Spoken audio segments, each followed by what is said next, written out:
کون کہتا ہے کہ معجزے نہیں ہوتے؟ یہ ایک شخص کی کہانی ہے جس کا نام عامر ہے۔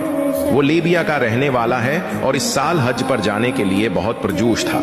اس نے سال بھر محنت کر کے پیسے جمع کیے، حج کا ویزا لیا اور جہاز کا ٹکٹ خریدا۔ اس کا دل خوشی سے بھر گیا تھا کہ اب وہ اللہ کے گھر جا کر حج کی سعادت حاصل کرے گا۔ لیکن جب وہ ایئرپورٹ پہنچا اور جہاز پر سوار ہونے لگا تو ایئرپورٹ والوں نے اسے روک دیا۔ انہوں نے کہا کہ آپ کو ابھی بورڈنگ کی اجازت نہیں ہے۔ عامر بہت مایوس ہوا، مگر اس نے صبر کیا اور اللہ سے دعا کرتا رہا۔ جہاز روانہ ہو گیا، مگر کچھ دیر بعد ہی خراب ہو کر واپس لینڈ کر گیا۔ پھر دوبارہ نئی کوشش ہوئی، عامر پھر گیا، لیکن ایک بار پھر اسے بورڈنگ سے روک دیا گیا۔ وہ افسوس کے ساتھ ایئرپورٹ پر کھڑا تھا اور اس کی آنکھوں میں آنسو تھے، لیکن پھر بھی اس نے حوصلہ نہ چھوڑا۔ جب تیسری بار وہی پرواز تیار ہوئی تو اس بار ایئرپورٹ والوں نے عامر کو بورڈنگ کی اجازت دے دی۔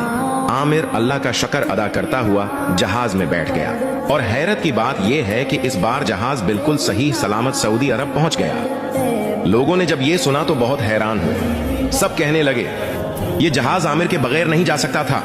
سوشل میڈیا پر عامر کی کہانی وائرل ہو گئی اور لوگ اسے اللہ کا چنا ہوا حاجی کہنے لگے۔ بعض نے کہا یہ نصیب کی بات ہے، اللہ نے چاہا تو ہر رکعت ہٹ جاتی ہے۔